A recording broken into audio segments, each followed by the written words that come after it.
Halo Sobat Struktur, jumpa lagi dengan saya Agus Setiawan, masih dalam seri belajar struktur beton bertulang. Kali ini kita masuk ke modul ke-36, kita melanjutkan topik dari modul sebelumnya. Kita masih dalam topik pemeriksaan geser pada pondasi telapak. Kali ini kita akan lihat contoh soal bagaimana pemeriksaan geser ini dilakukan. Ini topik kita adalah pemeriksaan geser satu arah dan dua arah pada pondasi telapak. Kita langsung ke contoh soal sebuah struktur. Kita diminta melakukan pemeriksaan geser baik satu arah maupun dua arah dari struktur pondasi yang tampak pada gambar di samping. Nah, di sini sudah diberikan ukuran pondasinya berbentuk persegi atau bujur sangkar 3 kali 3 meter, kemudian beban mati 1.300, beban hidup 700 kilonewton, kuat tekan beton 20 megapascal, kuat neleh tulang 400 megapascal, eh, daya dukung izin tanah 250 kilonewton per meter persegi, kemudian tinggi timbunan tanah ini adalah 600 mili atau 0,6 meter, emas berat jenis tanah 16 kilonewton per meter kubik. Ini adalah data-data yang juga disampaikan di kalimat di sisi kiri ini. Nah, kita akan coba melakukan pemeriksaan geser satu arah dan dua arah. Jadi langkah yang pertama adalah menghitung tegangan yang terjadi pada tanah. Di pondasi harus memiliki penampang yang cukup sehingga beban yang diterima oleh tanah ini menghasilkan tegangan yang masih lebih kecil daripada tegangan izin tanah. Jadi tegangan yang terjadi harus lebih kecil dari tegangan izin tanah atau sigma allowable. Nah, bagaimana mengeceknya? Kita hitung dulu semua beban vertikal yang bekerja. Ada beban kolom, beban mati, tambah beban hidup. Jadi ini beban mati, beban hidup, kita jumlahkan 2000.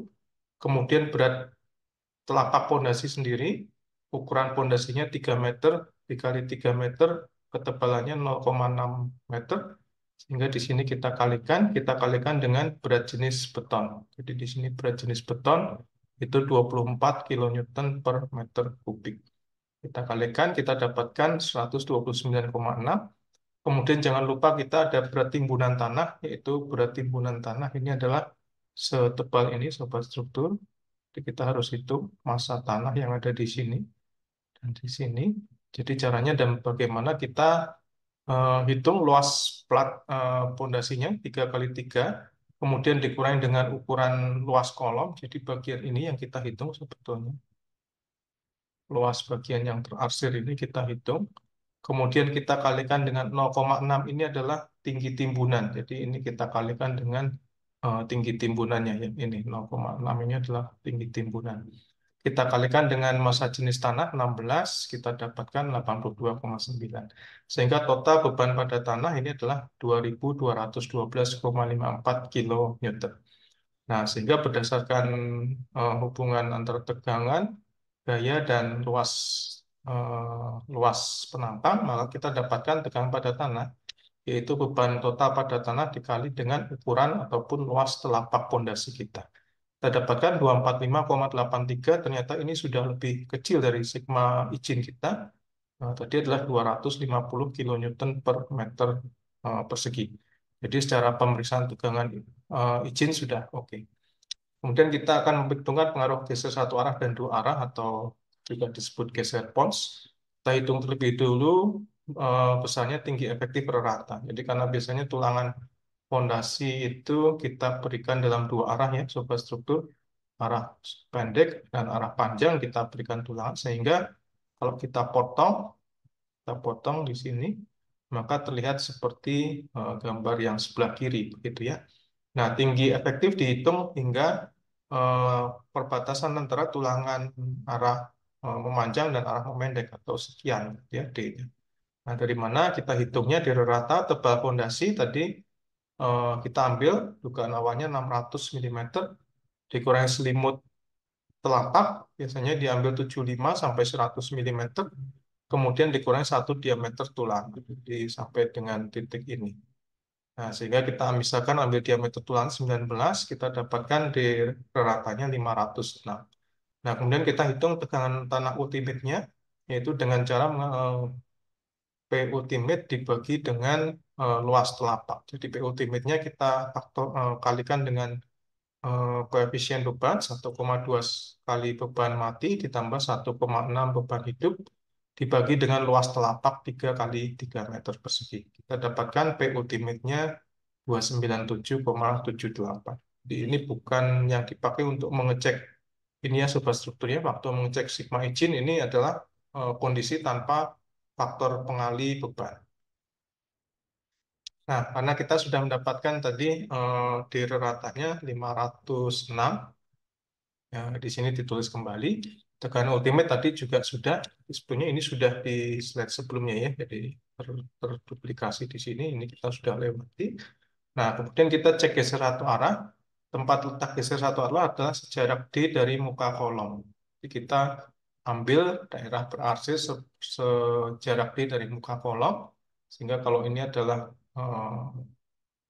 ukuran kolom kita tadi ukurannya adalah 600, sehingga di sini adalah 300, begitu ya, sebuah struktur. Nah, ini adalah L per 2, dari ini sampai sini. Ini adalah 1.500, begitu. Sehingga lebar ini sama dengan 1.500 dikurangi 300 dikurangi D tadi 506. Ya, sehingga kita dapatkan angka 694. Nah, sehingga V ultimate-nya sama dengan P ultimate dikali area efektif, yaitu luas bagian berarsir ini, sama dengan 0,694 tadi ini, kita kalikan dengan lebar daripada telapak 3 meter, begitu ya. Sehingga kita dapatkan beban geser ultimate yang bekerja untuk satu arah adalah 619,98. Kita hitung kapasitas geser daripada plat pondasi dengan menurut rumus yang sederhana, V kali 0,17 lambda akar FC prime B kali D. V-nya 0,75, faktor lambda adalah beton normal, di sini kita anggap beton normal jadi 1. Kemudian B adalah lebar telapaknya 3000, D tinggi rata atau tinggi efektif rata 506. Sehingga kita dapatkan kapasitas geser dari pondasi telapak kita adalah 865,56 kN, yang mana ini sudah lebih besar daripada VU-nya 619. Jadi secara cek geser satu arah ini sudah memenuhi. Kita lanjut ke pengecekan geser dua arah. Jadi untuk cek geser dua arah kita ambil area sejarak D per 2 dari muka kolom, baik dari ke sisi kiri, kanan, atas maupun bawah, gitu ya. Ini D per 2, sehingga total lebar ini sebetulnya adalah sama dengan ukuran kolom 600 ditambah D, atau sama dengan 1106. Nah, kita hitung gaya geser ultimate yang bekerja pada dua arah, yaitu P ultimate dikali area efektif, yaitu area yang berarsir ini, sobat struktur. Jadi artinya untuk menghitung ini, kita hitung luas telapak yang luar dikurangi dengan luas yang bagian putih ini, sobat struktur ya. Ini sisi persegi yang sisinya 1,106. Sehingga kita dapatkan gaya geser ultimate dua arahnya 2315,76. Lalu kita cek kuat geser dua arah untuk telapak kita. Ada 3 rumus, nanti kita ambil yang paling kecil. Jadi PC1 0,217, 1 beta C. Beta C adalah rasio dari ukuran kolom. Ukuran kolom kita tadi 600 kali 600, jadi beta C-nya 1. Gitu ya. Kemudian lambda faktor beton normal, B0 adalah keliling daripada bagian putih ini. Jadi 1106 kita kalikan dengan 4. Itu. Kemudian ini adalah D kecilnya atau tinggi efektif rata. Kita dapatkan VC1 5,1 juta Newton. VC2 kita ikutin persamaannya 0,083. Alpha S kita anggap dia kolom interior tengah sehingga 40. D adalah tinggi rata efektifnya. B0 keliling bagian putih tadi 4 kali 1106 itu.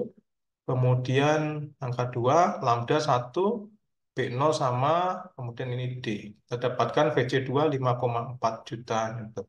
VC3 sederhana persamaannya 0,33 lambda, lambdanya 1. Kemudian ini B0 sama 4 kali 1,106. D efektif rata kita dapatkan 3,3 juta. Nah, dari tiga nilai ini kita ambil yang terkecil sobat struktur. Jadi artinya pasti kita ambil yang 3 juta ini ya. 3 juta kita kalikan 0,75, kita dapatkan kapasitas geser dua arah daripada telapak kita adalah 2477,74. Nah, nilai ini ternyata masih lebih besar daripada gaya geser dua arah yang terjadi, 2315. Ya, jadi sudah memenuhi juga syarat pengecekan geser dua arahnya. Nah, demikian sobat struktur contoh perhitungan bagaimana kalau kita mau memeriksa potensi kegagalan geser satu arah ataupun dua arah pada pondasi telapak. Semoga bermanfaat untuk sobat struktur semuanya. Salam struktur.